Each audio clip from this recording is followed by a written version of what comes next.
عزیز Nagar YouTube channel کے live studio سے میں عزیز احمد خان ہوں اور آج آپ کے لیے ایک ایسی شخصیت کا انٹرویو پیش کروں گا۔ نوجوان ہیں، بصیرت مند ہیں، چہرے کے نقوش جتنے دلکش ہیں سیرت کے اعتبار سے اتنے ہی حسین ہیں۔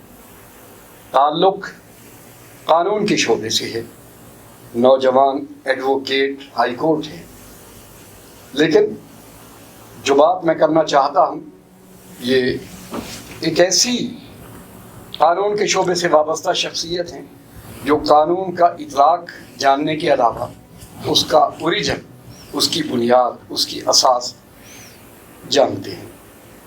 میرے ساتھ موجود ہیں اسٹوڈیو میں ملک محمد ریاض ایڈوکیٹ ہائی کورٹ۔ ان سے گفتگو کا آغاز کرتے ہیں۔ ملک صاحب، پروگرام کے آغاز میں آپ کو عزیز نگر یوٹیوب چینل کی جانب سے، اپنی جانب سے اور اس پروگرام کے پروڈیوسر اور ڈائریکٹر جمان خان کی طرف سے خوش آمدید کہتا ہوں۔ آپ نے ہمارے لیے وقت نکالا۔ سوال تو شاید میرے ناظرین کو روایتی لگے، لیکن یہ غیر روایتی سی بات ہے۔ اتنا حسین شخص اسکالر بن سکتا تھا، پروفیسر بن سکتا تھا، لیکن آپ نے قانون کے شعبے کا انتخاب کیا۔ میں ضرور جاننا چاہوں گا کہ آپ نے بطور وکیل اپنے کیریئر کا انداز کس انداز میں کیا اور آپ کی رغبت کتنی تھی؟ بطور وکیل شروع سے ہی، جیسے آپ نے کہا کہ شروع سے ہی مطلب ایک انسان کے ذہن میں ایک سوچ ہوتی ہے کہ میں کچھ نیا کروں گا، کچھ جدت کے ساتھ کروں گا۔ تو شروع سے ہی وکالت کے شعبے نے مجھے بہت زیادہ فیسینیٹ کیا ہوا تھا۔ پھر وقت نے، قسمت نے اپرچونیٹیز دی، میں نے اس کو اویل کیا اور بس اللہ کے فضل سے وکالت کے پیشے میں آ گئے، اور اللہ کا شکر ہے اپنے اس پروفیشن سے میں مطمئن ہوں۔ میں اپنے کام کو بھرپور طریقے سے انجوائے کرتا ہوں۔ میرا ذاتی طور پہ یہ خیال ہے کہ انسان کو وہ کام کرنا چاہیے جس میں وہ ریلیکس ہو، پرسکون ہو، خوش ہو، وہ کام کرے۔ جس کام میں آپ مطمئن نہ ہو وہ نہ کریں، اس کو چھوڑ دیں۔ وکالت میں بھی الحمدللہ بالکل بہت اچھا میرا اب تک کا ایکسپیرینس ہے۔ خاص طور پہ جب آپ اپنے سائل کے لیے، اپنے کلائنٹ کے لیے کورٹ سے باہر نکلتے ہیں اور ریلیف لے کر نکلتے ہیں، تو جو اس وقت کی فیلنگز ہیں ان کو الفاظ میں بیان نہیں کیا جا سکتا۔ ان کی کوئی قیمت نہیں ہے، ان کا کوئی مول نہیں ہے۔ بے شک ہمارا فائنینشیل انٹرسٹ بھی اسی کے ساتھ ہوتا ہے، فیس کی شکل میں، لیکن وہ لمحہ بہت خوبصورت ہوتا ہے۔ آپ خود اس لمحے سے آگاہ ہیں، آپ بھی وکالت کے پیشے سے ہیں۔ تو وکالت بہت اچھا پروفیشن ہے۔ میں پرسنلی اپنے اس کام سے، پروفیشن سے بہت زیادہ مطمئن ہوں۔ ملک ریاض صاحب، بہت اچھی گفتگو آپ نے کی۔ آپ کی گفتگو سے جو ایک کیو مجھے ملا ہے آگے بڑھنے کا اپنے کویسچن کی جانب، اور وہ یہ ہے کہ وکالت ایک پیشہ نہیں، ایک شعبہ ہے۔ یہ لوگ ناانصافی کے اندھیروں میں قانون کا چراغ روشن کرتے ہیں۔ یہ الگ بات ہے کہ ابھی تک بہت ساری قباحتیں ہیں کہ ہمارا معاشرہ، ہماری سوسائٹی اور اقتدار و انصرام پر قابض لوگ، انہوں نے انصاف کو اس انداز میں عام آدمی تک نہیں پہنچنے دیا جس کا وہ استحقاق رکھتا تھا۔ یہ ایک الگ بات ہے۔ اس کے لیے میں الگ آپ سے براہ راست ایک اور پروگرام کروں گا، بلکہ آپ کو میں آج لوگوں کو گواہ بنا کے یہ کہنا چاہتا ہوں کہ آپ ہمارے پروگرام میں مبصر کی حیثیت سے ہمیشہ آتے رہیں گے۔ آپ جی انشاءاللہ، ضرور۔ اور دوسری جو اچھی بات، ساری باتیں اچھی ہیں، لیکن ایک اچھی بات آپ نے کی کہ فیس تو ظاہر ہے، اس کا تقاضا ہوتی ہے، تھوڑا دے کوئی زیادہ دے، اور وکلا کی خاص لاٹ جس میں آپ اور ہم شامل ہیں، ہم زیادہ اصرار بھی نہیں کرتے۔ آپ نے اس روحانی تسکین کا ذکر کیا کہ جب آپ کسی شخص کو انصاف دلوا کے عدالت سے باہر نکلتے ہیں تو وہ تسکین جو آپ کے اپنے دل میں موجود ہوتی ہے وہ کتنا ریلیکس کرتی ہے۔ خان صاحب، گزارش یہ ہے کہ جیسے میں نے پہلے عرض کیا نا کہ جب آپ اپنے کام کو کر رہے ہوں، آپ کام سے مطمئن ہوں، تو پھر آپ کے لیے نئی سے نئی راہیں بھی کھلتی ہیں۔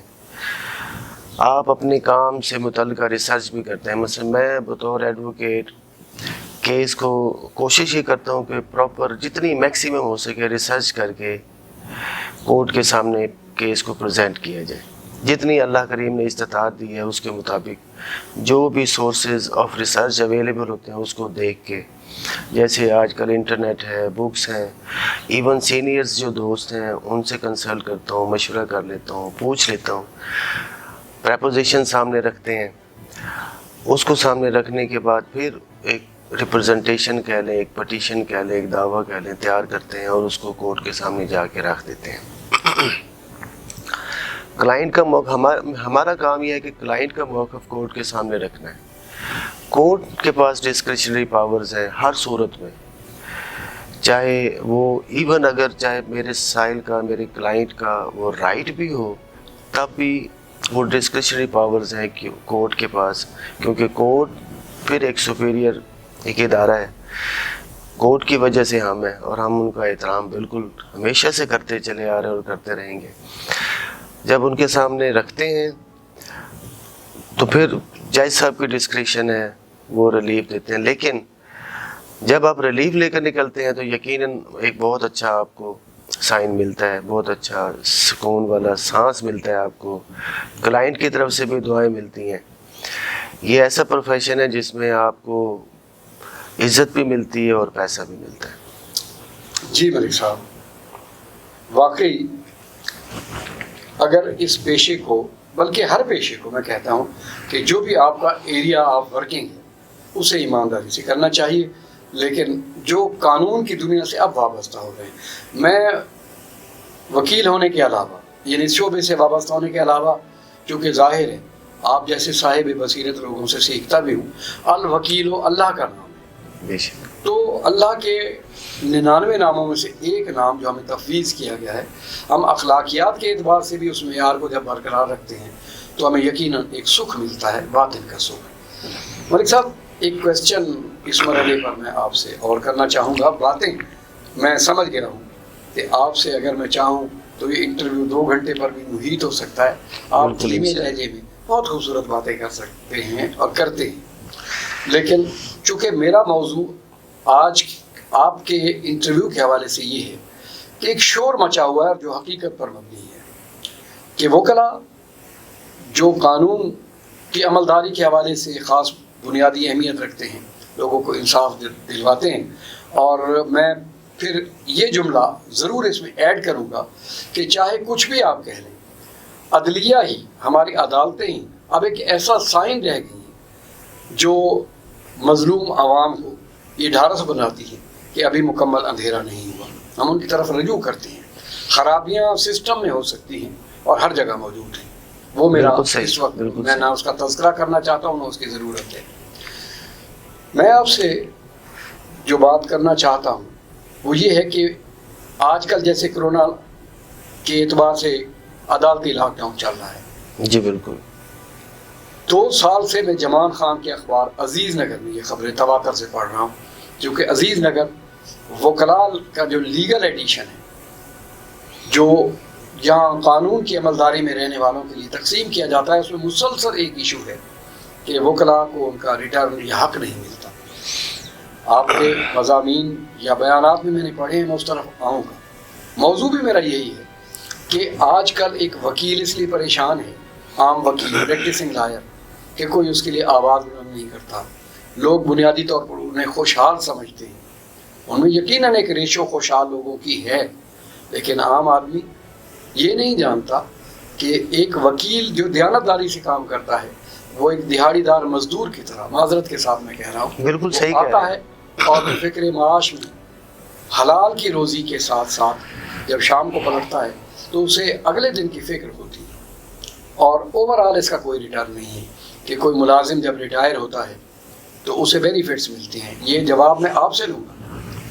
یہ میرا موضوع ہے کہ کوئی میکانزم آپ کے ذہن میں ہوگا، میں اپنے کوشچن میں پوچھوں گا کہ کوئی، اصل میں سارے لوگ بات کرتے ہیں، عزیز نگر میں بھی لکھا جاتا ہے، جمان خان بھی لکھتے رہتے ہیں اور لکھنا بھی چاہیے، لیکن قیادت کی جانب سے جو عام طور پر اس وقت وکلاء کا اظہار خیال ہے وہ یہ ہے کہ انہوں نے کوئی عملی حکمت عملی ہمارے لیے ترتیب ہی نہیں دی کہ گورنمنٹ سے، بڑے اداروں سے یا جو لوگ رسپونڈ کر سکتے ہیں ان سے وکیلوں کے لیے کوئی بینیفٹ کلیم کیا جائے یا ڈیرائیو کیا جائے. یہ تو میرا کوشچن ہوگا. لیکن جو میں پوچھنا چاہتا ہوں سر دست آپ سے بات وہ یہ ہے کہ آپ کے جو اسلاف ہیں جو بزرگ ہیں ان کا تعلق جھنگ سے ہے جی. جو قیام پاکستان کے بعد فیصل آباد ساہیوال میاں والی تک ڈیرہ اسماعیل تک یہ ملتان تھا ولیوں کی نگری ملتان. تو صوفیانہ روایت اب بھی جھنگ میں موجود تھے.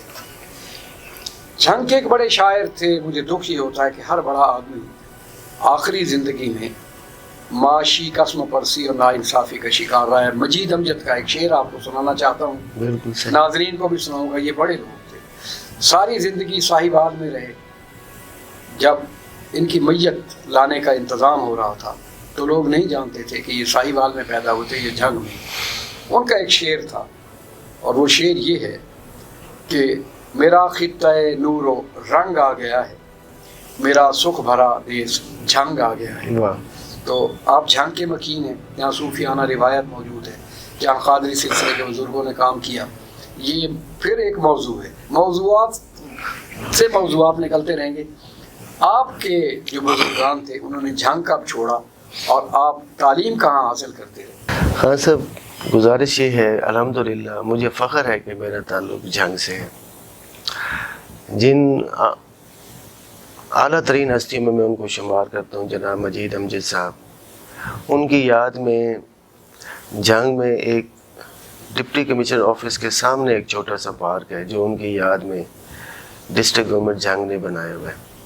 بہرحال اگر ہم ان کی خوبیاں کوالٹیاں ان کی شاعری اگر ہم اس کو انیموریٹ کرنے بیٹھے تو اس کے لیے تو شاید یہ نشست نہ وہ ایک علیحدہ وہ سبجیکٹ بھی. بہرحال میں اتنا عرض کر دوں کہ وہ بڑے لوگ تھے. جی. جہاں تک میری ذات کی بات ہے, ہم لوگ سر میڈیوکر لوگ ہیں. میں خود پرسنلی سیلف میڈ بندہ ہوں. یس, ہمارے بزرگوں نے تحریک پاکستان میں, پاکستان کی آزادی میں جو فریڈم سٹرگل کی, وہ ان کی فریڈم سٹرگل ریکارڈ کے اوپر ہے, ہسٹری میں موجود ہے. انہوں نے نہ صرف جنگ کی, نہ صرف پنجاب کی, نہ صرف پاکستان کی آزادی کے لیے کوشش کی, بلکہ اپنی ایک الگ سے شناخت بھی بنائی. اور مجھے فخر ہے, آج میں یہ کہہ سکتا ہوں کہ ہم ان لوگوں میں شمار نہیں ہیں جنہوں نے اس وقت کے حکمرانوں کے ساتھ لائزون کر کے, جن کو میں انلیجیٹیمیٹ فائنینشیل بینیفٹس کہتا ہوں اور آج بھی اٹھا رہے ہوں, ہم ان لوگوں میں سے نہیں ہیں. بے شک ہم نے کوشش کی ہے, بڑی محنت کی ہے, اور ہم آج بھی کر رہے ہیں. محنت کرنے میں کوئی ہار نہیں ہے. میرے والد صاحب نے کی, میں نے کی, میرے بچوں نے کی. انسان کی زندگی میں جو محنت کا فیکٹر ہے اگر وہ نکال دیں تو پھر صرف اور صرف سستی اور کاہلی بچتی ہے, اور سستی اور کاہلی کا حال وہی ہوتا ہے جو برے صغیر میں مغلوں کا ہوا تھا. اس لیے الحمدللہ محنت ضرور کرنی چاہیے, اور محنت کے بغیر آپ ہیں, اگر محنت نہیں کرتے تو آپ کا وجود ختم. ملک صاحب, میں پہلے بھی وکلاء کی معاشی مشکلات کا ذکر کر چکا ہوں. ان کے لیے اب جس انداز سے یہ موجودہ معروضی حالات میں کرونا وائرس ہے یا آنے والے حالات میں یوں لگتا ہے کہ ابھی تک کوئی بات مکمل پس منظر کے ساتھ سامنے نہیں آ رہی.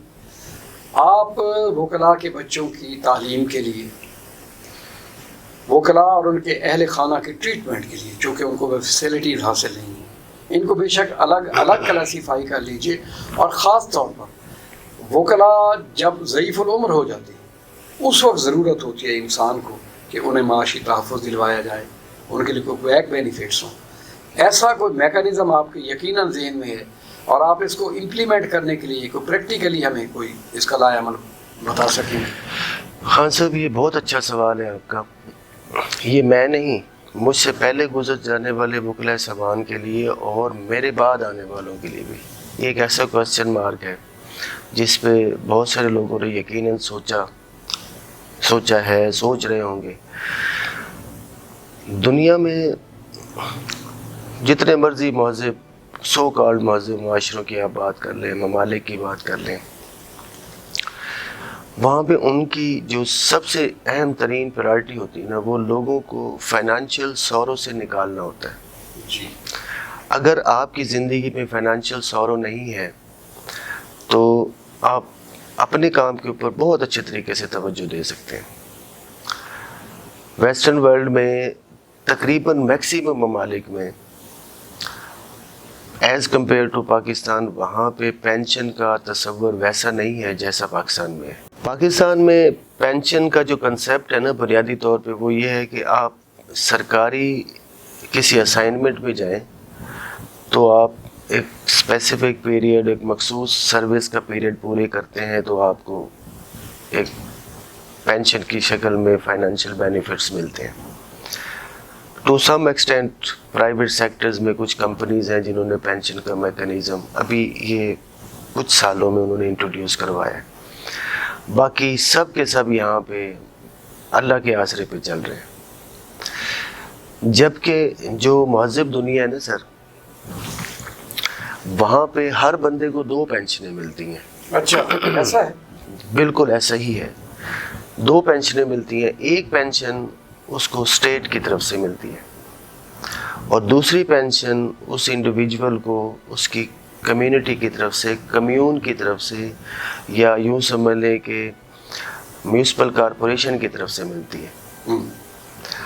ہر میونسپل کمیٹی میں، ہر میونسپل کارپوریشن میں جس ویسینٹی میں وہ ہوتی ہے اس کے جتنے ریزیڈنٹس ہوتے ہیں نا، اس کا ریکارڈ وہاں پہ انہوں نے رکھا ہوا ہے.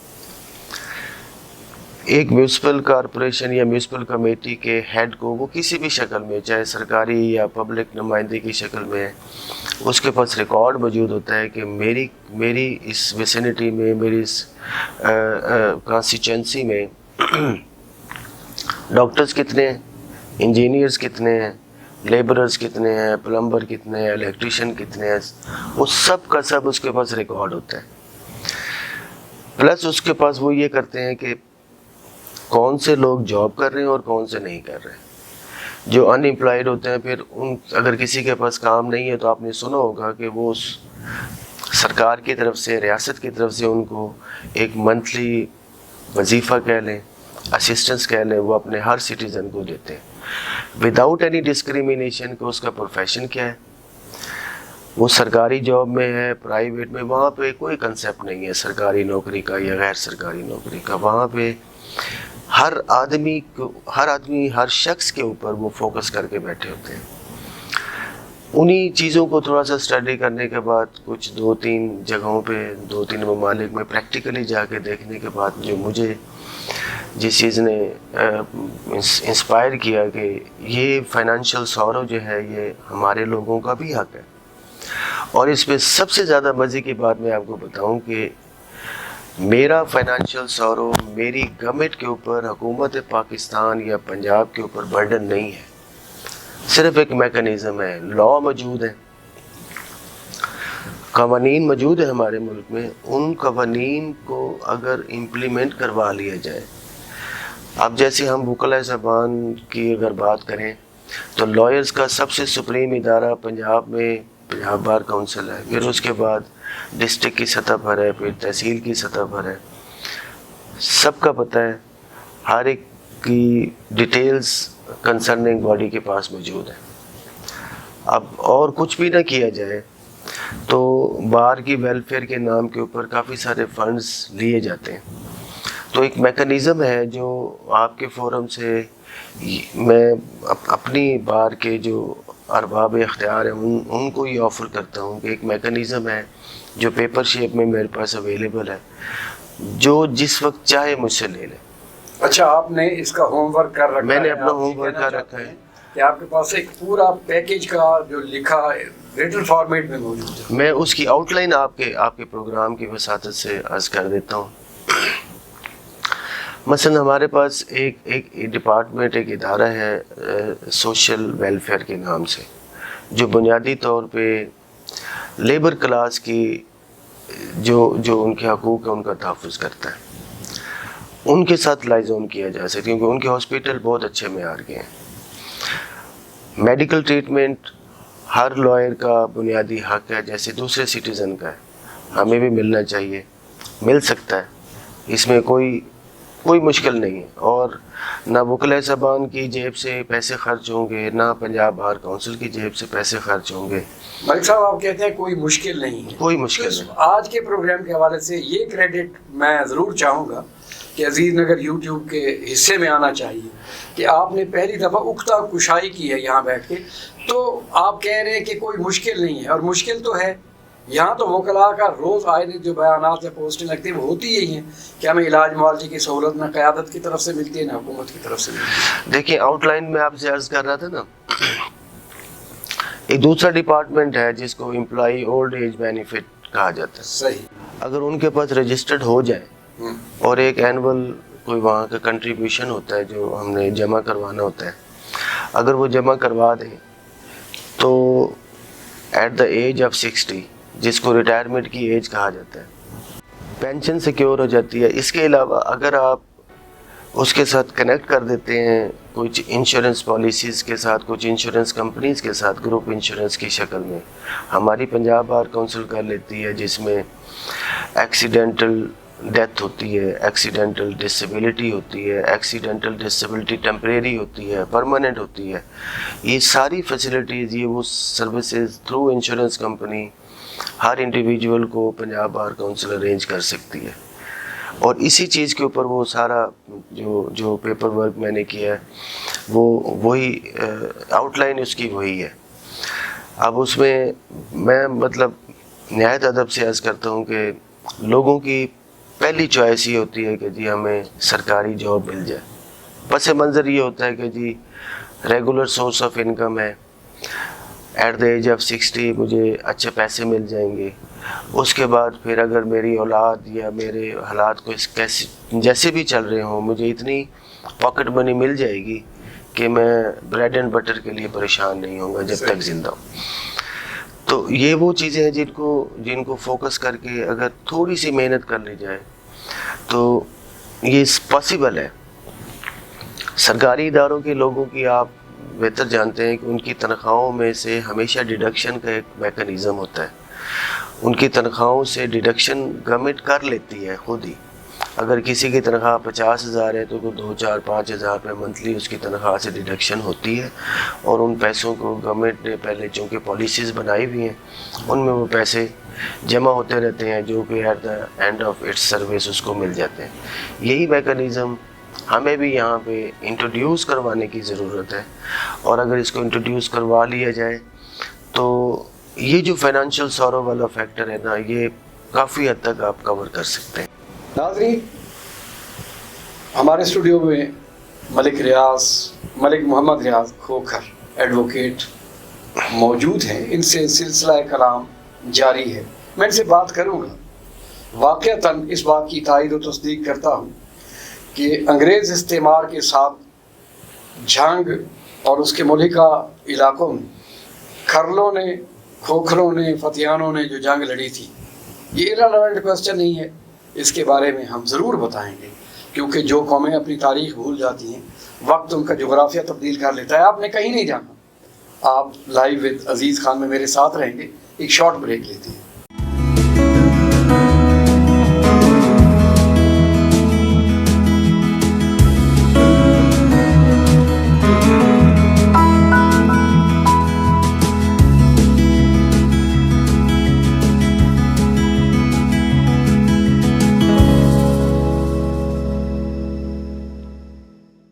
Welcome back. Aziz Nagar YouTube channel ہمیشہ ایسے اصلاحی اور بامقصد شوز پیش کرتا ہے۔ لائیو ود عزیز خان میں ملک ریاض کھوکھر جیسی دل آویز شخصیات کو آپ آئندہ بھی دیکھتے رہیں گے، انہیں خود بھی دیکھتے رہیں گے مختلف موضوعات پر، لیکن آپ کے ساتھ جو رشتہ جڑا ہے اور وہ یہ کہ آپ نے بڑے اچھے انداز میں کلاسیفائی کی ہیں چیزیں کہ قانون کے شعبے سے وابستہ وکلاء کو ہم مراعات کیسے دلوا سکتے ہیں، پاسبلٹیز کیا ہیں، اور ہمیں ان کے لیے کیا کرنا ہوگا۔ اور خاص طور پر ہمارے ادارے، آپ پنجاب بار کونسل تک گئے، سے سپیریئر ادارے بھی ہمارے موجود ہیں، پاکستان بار کونسل یا باقی وکلاء ادارے، تو انہیں دیکھنا چاہیے۔ یہ وقت کی ضرورت ہے، وکلاء کا حق ہے کہ انہیں زندگی کے سارے شعبوں میں انصاف جو دوسروں کو فراہم کرتے ہیں انہیں معاشی انصاف ملنا چاہیے. ایک بات میں پھر آپ سے یہ پوچھنا چاہوں گا کہ ان کے بچے جو زیر تعلیم ہوتے ہیں، تعلیمی نظام اتنا مہنگا ہے، چاہے چھٹیاں ہو جائیں کرونا کی وجہ سے، لیکن فیسوں کے لیے باقاعدہ وہ کال کرتے رہتے ہیں. کہنے کا مطلب یہ تھا کہ تعلیمی سسٹم ہمارا اس قدر ایکسپینسو ہے، وکلاء کے پاس تو پیسے اتنے نہیں ہوتے. اس کے لیے بھی کوئی تجویز ہے آپ کے ذہن میں کہ وہ اپنے بچوں کو کیسے تعلیم دلا سکتے ہیں؟ دیکھیں، اس کے اوپر کوئی ایز سچ اسپیسیفک ورکنگ کرنے کی ضرورت نہیں ہے. اچھا. وہ اس سینس میں ضرورت نہیں ہے کہ جو ہمارے ملک کے اندر میکانزم ہے ایجوکیشن کا، اس کو تھوڑی سی اس میں ہلکی سے ریفارمز ہو جائیں. جو آپ نے یہ درجات پہ مبنی جو ایجوکیشن سسٹم رکھا ہوا ہے نا، اس کو اگر آپ ڈسکریج کر دیں. اور درجات سے کیا مراد ہے؟ میں آپ درجات سے مراد درجات کو میں تھوڑا سا وضاحت اس سینس میں کرتا ہوں کہ جو مطلب ہم اپنی سوسائٹی میں روز دیکھتے ہیں کہ ایک ایجوکیشن سسٹم ہے ہمارے پاس جس کو کیمبرج ایجوکیشن سسٹم کہتے ہیں، جس میں او لیول اور اے لیول کے جو ترتیب ہے ایجوکیشن کی وہ ہوتی ہے. اس کے بعد پھر گریجویشن ہے. پھر یہ ہمارے پاس یہاں پہ وہ میٹرک اور ایف اے کا نظام ہے. آپ دیکھتے ہوں گے کہ سوسائٹی میں یا جو مخصوص قسم کے شعبے ہیں ان میں جو اچھے اسکولوں والے پریفرنس لوگ کرتے ہیں کہ جیسے وہ اے لیول یا او لیول جس نے کیا ہوا ہے ان لوگوں کو وہاں پہ آسانی سے اپرچونیٹیز مل جاتی ہیں. میں اس سارے سسٹم کو اس لیے سمجھتا ہوں کہ یہ فیل ہے کہ ابھی ایک بڑا ریناؤنڈ ملتان میں ایک ایجوکیشن فیسلٹی کی چین ہے. انہوں نے ایک اپنے پاس ایک اسپیشل کلاس انٹروڈیوس کروائی ہے. جی. اس کلاس کے اندر اسٹوڈنٹس کے پاس کوئی سلیبس نہیں ہے، ان کا کوئی ہوم ورک نہیں ہوتا، کوئی بکس نہیں ہوتی. میں آپ کو سمجھانے کے لیے عرض کر رہا ہوں کہ وہ اس میں صبح جب ٹیچر آئے گا یا آئیں گی، خاتون ہوں یا جینٹس ہوں، تو انہوں نے آ کے بچوں کے ساتھ تھوڑی سی جنرل سی گپ شپ لگا کے پھر انہوں نے پوچھنا ہے جی کہ آج ہم کس چیز کے اوپر بات کریں. بیالوجی کے اوپر کرنی ہے، میتھ کے اوپر کرنی ہے. تو اس دن وہ جو بھی اسپیسیفک ٹائم ہوتا ہے اس میں وہ اسی چیپٹر کے اوپر، اسی سبجیکٹ کے اوپر وہ بات کرتے رہتے ہیں، ایک جنرل ڈسکشن کرتے ہیں جس سے اسٹوڈنٹس کا کنسیپٹ کلیئر ہوتا ہے.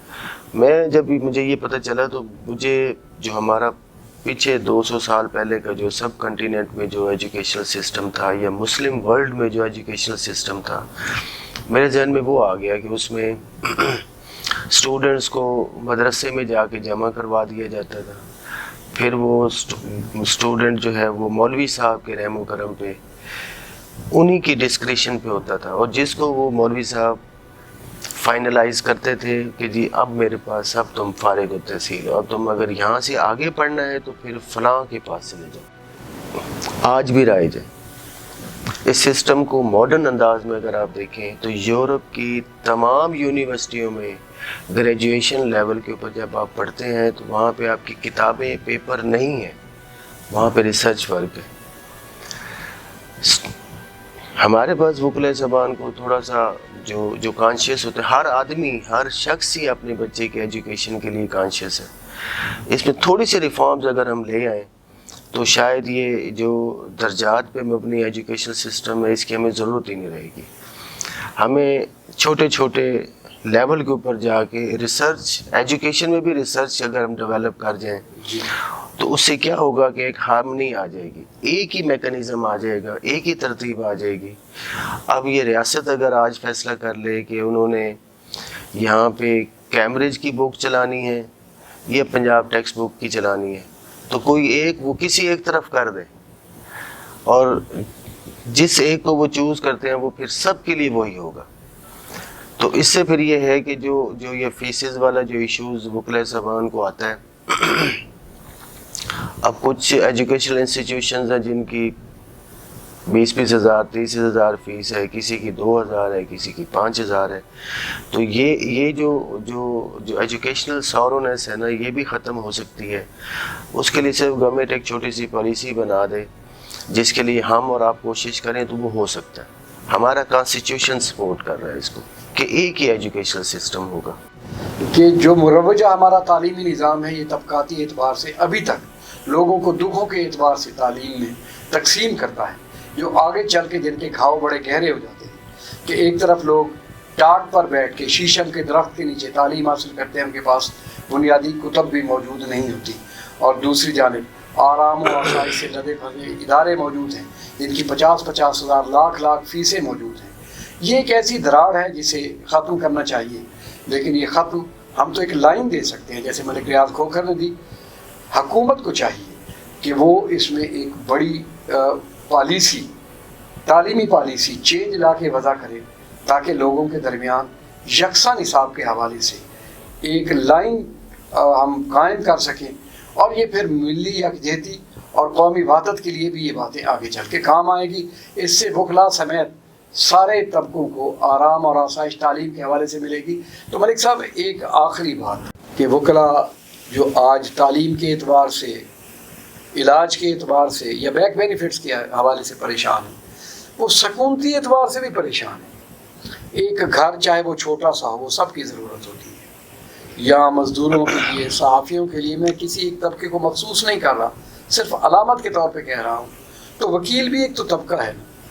ابھی بھی ایسے بے شمار لوگ ہیں جو چاہے وہ کسی اور شہر سے آئے ہوئے ہیں لیکن یہاں کے لوگ بھی ہیں جو اپنا گھر نہیں بنا سکے.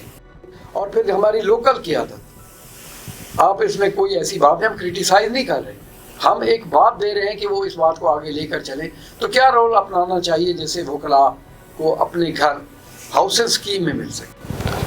کچھ ایسے شعبے ہیں جن کا آپ نے ذکر کیا، ان کو بعض اوقات حکومت، ریاست نہیں، حکومت ان کو فیسیلیٹیٹ کر دیتی ہے. جی. اسی طریقے سے جو لائرز کے لیے بھی ہم نے سنا تھا کہ کوئی لائرز کالونی لانچ ہو رہی ہے ملتان میں.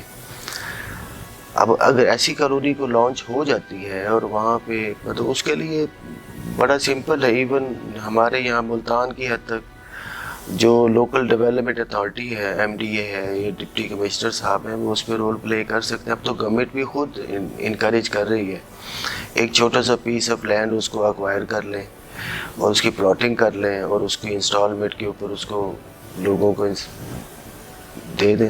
اتنی زیادہ اسٹرینتھ بھی نہیں ہے. ایک چھوٹی سی ہاؤسنگ سوسائٹی اگر وکلا کے لیے بن جائے تو وکلا تھوڑا تھوڑا کر کے جیسے دوسرے بل دیتے ہیں اس طریقے سے انسٹالمنٹ بھی آسانی سے پے کر سکتے ہیں. لیکن یہاں پہ جو ڈسکریمنیشن ہو رہی ہے نا جی لائرز کے ساتھ، وہ یہ ہے کہ ابھی جو ریسنٹلی گورنمنٹ کا ایک وہ ہاؤسنگ پروجیکٹ چل رہا ہے، اس میں بینکوں والے جو ہے نا بالکل اسٹیٹ اوے لائرز کو انکار کر دیتے ہیں کہ جی یہ لائرز کے لیے یہ نہیں ہے، لائر ایلیجیبل نہیں ہے. تو یہ جو ڈسکریمنیشن ہے، اب اس کا شاید کوئی اس کے بارے میں بات کرے نہ کرے، میں آپ کے فورم سے، آپ کے چینل کے توسط سے جو بھی انشاءاللہ کوئی سنے گا، ہوپ فلی کہ کوئی ارباب اختیار اس کو سن لیں تو میں بھی کہ اس کے اوپر کوئی پالیسی بنا دیں کہ ایکول ٹریٹمنٹ ہونا چاہیے. Lawyer is always a good customer. جی. وکیل اتنا برا کسٹمر نہیں ہوتا جتنا شاید بینک والے سمجھتے ہیں. وہ ہر اعتبار میں ایک رسپانسبل سٹیزن ہوتا ہے. اور اس میں اگر گورنمنٹ چاہے، اگر مناسب سمجھے تو بہت سارے لوگوں کو، بہت سارے جرنلسٹ کو آپ فری میں پلاٹ دے دیتے ہیں. تو اس میں سے کچھ چاہے بیلٹنگ کر کے ہی صحیح، کچھ وکلا زبان کو بیلٹنگ کے ذریعے کو فری ریزیڈینشیل پلاٹس دے دیں، وہ اس پہ اپنے چھوٹی موٹی کنسٹرکشن کر کے بیٹھ سکتا ہے.